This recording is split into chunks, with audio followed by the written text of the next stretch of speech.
নমস্কার, আমি মৃত্যুঞ্জয় কাল্পনিক উপমায় আপনাকে স্বাগত।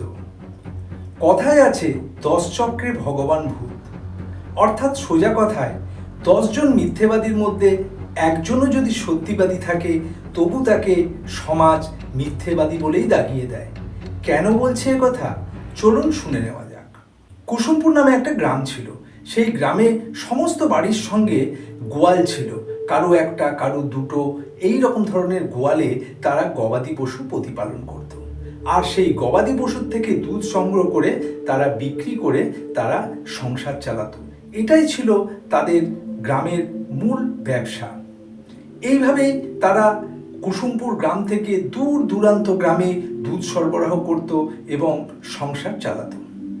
সেই গ্রামের এক জমিদার স্বপ্নাদেশ পেলেন, গ্রামের মাঝে যদি একটা পুকুর কাটা হয় আর সেই পুকুর যদি দুধ দিয়ে সম্পূর্ণ থাকে, তাহলে যে কোনো গ্রামবাসী যখন সে অসুস্থ হবে, যদি ওই পুকুরে ডুব দিয়ে স্নান করে তার রোগ মুক্তি ঘটবে। সেই অনুযায়ী তিনি সমস্ত গ্রামবাসীকে সভায় ডাকলেন। সমস্ত গ্রামবাসী সেই সভায় গেল। সভায় যাবার পর জমিদার সবাইকে বললেন যে আমি যে স্বপ্নাদেশটা পেয়েছি সেই স্বপ্নাদেশ অনুযায়ী যদি গ্রামের মাঝখানে একটা পুকুর কাটা যায় এবং সেই পুকুরটা যদি দুধ দিয়ে সম্পূর্ণ করে ভর্তি করা যায় এবং গ্রামের কেউ যদি কখনো অসুস্থ হয় তাতে ডুব দিয়ে স্নান করলেই তার রোগ মুক্তি ঘটবে। এই সমস্ত শোনার পর গ্রামবাসীদের মধ্যে বেশ একটা আলোড়ন দেখা গেল। তারা একে অপরের দিকে ভাবতে থাকলো। তখনই ঠিক জমিদার বললেন, আমার ইচ্ছে অনুযায়ী আমি চাই সমস্ত গ্রামবাসীর প্রত্যেকটা পরিবার থেকে মাথা পিছু 1 কলসি করে দুধ ওই পুকুরে ঢালা হবে, তাহলেই ওই পুকুরটা সম্পূর্ণরূপে ভরে যাবে।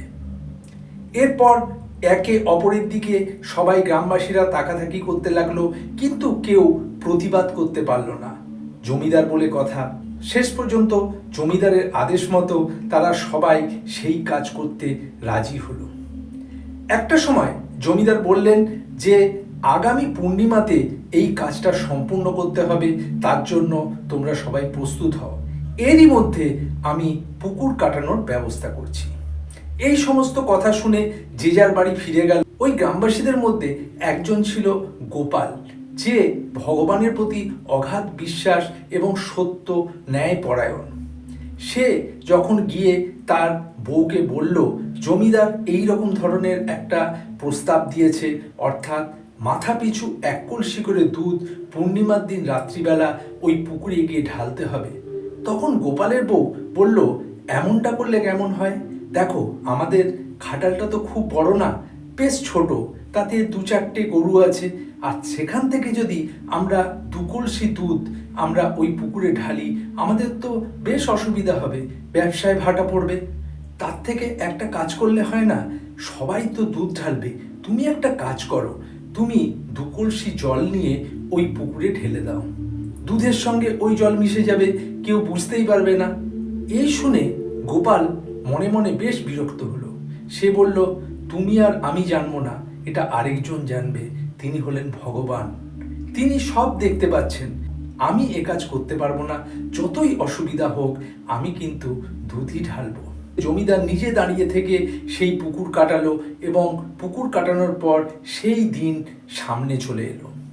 এদিকে গোপালের বউয়ের মতো গ্রামবাসীর অনেকেই ঠিক করে ফেললো মনে মনে এই ব্যাপারটা, মানে সবাই তো দুধ ঢালবে, আমি যদি 1 কলসি জল ঢেলে দিই দুধের সাথে মিশে গিয়ে বোঝাই যাবে না। সেই অনুযায়ী সেই দিনে সবাই রাত্রিবেলা, অর্থাৎ পূর্ণিমার রাত্রে সবাই এগিয়ে গেল ওই পুকুরে দুধ ঢালতে। এরপর পরের পর লাইন দিয়ে গিয়ে সেই পুকুরে দুধ ঢালা হলো। পরদিন সকালবেলা ওই জমিদার সবাইকে ওই পুকুরের পাড়ে আসার জন্য বার্তা পাঠালেন। সবাই সেই মতো ভয়ে ভয়ে পুকুরের পাড়ে গিয়ে দেখল। গোপাল চমকে গেল দেখে। গোপাল দেখল সমস্ত পুকুরটা জলে ভরে গেছে, কোথাও দুধের কোনো চিহ্নই নেই। তখন গ্রামবাসীরা একে অপরের দিকে মুখে তাকাতাকি করতে লাগলো, কারণ তারা ভেবেছিল সবাই তো দুধ ঢালবে, আমি 1 কলসি জল ঢাললে দুধের সাথে বোঝাই যাবে না। এই ভাবনায় সবাই জলই ঢেলেছিল, দুধ কেউ ঢালেনি। কিন্তু একমাত্র গোপালই সেখানে দুধ ঢেলেছিল। জমিদার সমস্তটা দেখে বেজায় চটে গেলেন।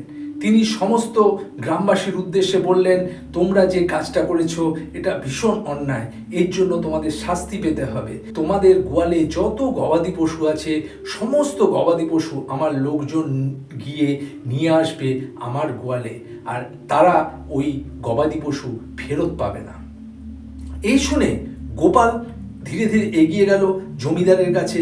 জমিদারকে বলল, হুজুর বিশ্বাস করুন, আমি দুধ ঢেলেছি, আপনি আমার প্রতি এই অন্যায় বিচার করবেন না। তখন জমিদার বলল, তুমি যেরকম বলছো দুধ ঢেলেছো, ওই রকম সবাই যদি বলে দুধ ঢেলেছি তবুও আমি বিশ্বাস করব না, কারণ এখানে দুধের কোনো চিহ্ন নেই, সমস্তটাই জল, তোমরা সবাই মিথ্যেবাদী, তাই তোমাকেও এই শাস্তির আওতাতেই রাখা হলো। এরপর গোপাল মন খারাপ নিয়ে বাড়ি ফিরে এলো।